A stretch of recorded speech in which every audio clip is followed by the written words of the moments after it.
Good morning and welcome to this episode of Unearth Horticulture. Today's topic is all about watering your garden, whether that's your patio garden or your in-ground garden. We're going to talk about both. Believe it or not, watering is probably the most challenging skill a gardener, grower, horticulturist can learn, whether that's with your indoor plants or outdoor plants. So I'm going to give you a few pointers on how you can be successful there. So here we are at my patio garden, and you can see I still have some growth stunting from those aphids that I struggled with a couple weeks ago. I just cured my plants of those, knock on wood, by manually removing them and also using hard streams of water to really target them in their central growing zones where those aphids like to hang out. And we're finally now setting on blossoms again, which is really awesome. So the first tip I have for watering your patio garden is to consider the pot size. So I've got some peppers and tomatoes here. You can see I have a 2-gallon dwarf pepper here, a couple of 7-gallon plants, and then this 20-gallon tomato. Now, sometimes this isn't always true depending on how big the plant gets in the planter, but usually larger pots can hold more water at a time, so they might not need as frequent watering. You might water this 20-gallon every 2 days, whereas this small little 2-gallon planter will need it every day for certain. So keep in mind pot size when you're watering your patio garden. When you check soil levels, I always suggest this. You put in up to your second knuckle, your finger, and you feel to see if there's moisture present. Now, I'm feeling moisture in this tomato plant. However, I will say if you're expecting triple-digit heat and wind, that's really going to zap that plant, and it's going to be dry for sure by 1 o'clock this afternoon. So I suggest paying attention to the weather, whether it's in your patio garden or your in-ground garden, to determine whether you need to support your plants early on at the beginning of the day.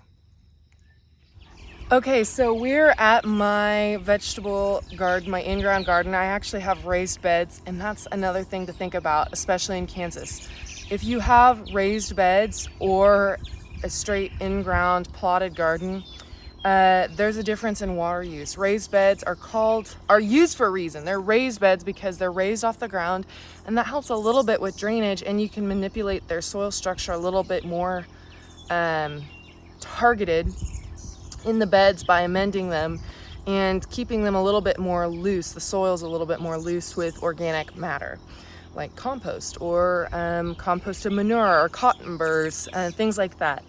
So obviously raised beds are going to use moisture a little bit differently than straight in-ground gardening in Kansas. So tuck that away in your brain. All right, so here we are at my garden, and it's looking a little rough. It needs to have some attention. It needs some weeding. I haven't mulched yet either. Mulching is a great way to help retain moisture in the soil without too much extra effort. So let's check the soil moisture here. Same goes for pots as it does for in-ground gardens. So this is I can feel some moisture in there, but it's still also really dusty. So I would say that this bed needs some water. Let's check this bed, because I always say, don't only check one area. Oh yeah, I can barely even get my finger in that clay soil, so definitely need some water there. So I'm gonna go grab the hose.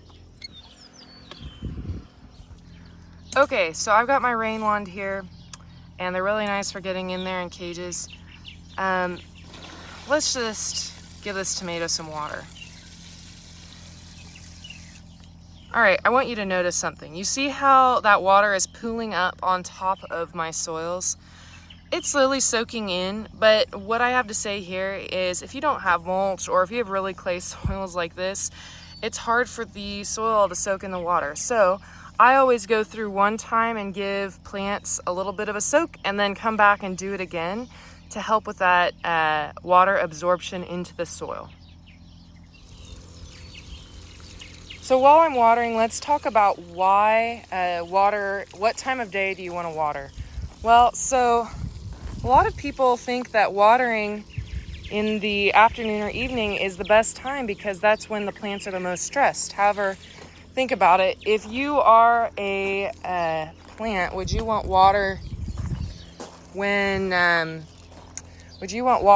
you're stressed out already, or do you want water to help you keep from getting stressed out later in the day?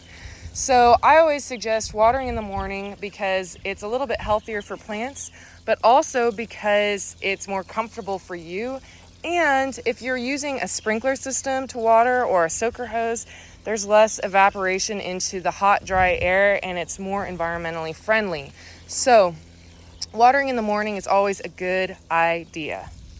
Now, to wet or not to wet down the leaves, that's another question. Well, sometimes if it's intense times of day and you're watering your fruit, gets all wet, it can actually cause sun scald spots, especially on like your nice big blocky bell peppers. So I wouldn't suggest it then. However, wetting down the leaves of a plant can help a little bit with keeping it low stress. It can cool the overall leaf temperature off, and it can also prevent some spider mite issues. Spider mites really hate moisture and humidity, and so that can be a natural preventative way to help keep those spider mites off those tomatoes for a little bit longer over the summer. So I get the question a lot, how frequently should I water my gardens? Well, there's no direct answer for that because it's going to be different on situation, right? So with in-ground gardens, make sure that you water deeply. You know, I went back a second time and gave them another boost of water because I knew that it's important to get kind of that top layer taking in water, absorbing water before it can really fully, deeply get watered. Now, use the finger test it out, feel it, and determine if your soil is dry or if it's still pretty moist. And then pay attention to the weather. Check it. Is it going to get up to 100 degrees? Is it going to be pretty windy? Wind is actually the greatest factor in water loss in plants, and so paying attention if it's going to be windy is a great way to decide whether you need to water that day. So it's up to you. If you have any questions, let me know. Message me. I'm happy to answer your questions. And as always, I'm Renata with Renata's Garden, and you've been watching Unearth Horticulture.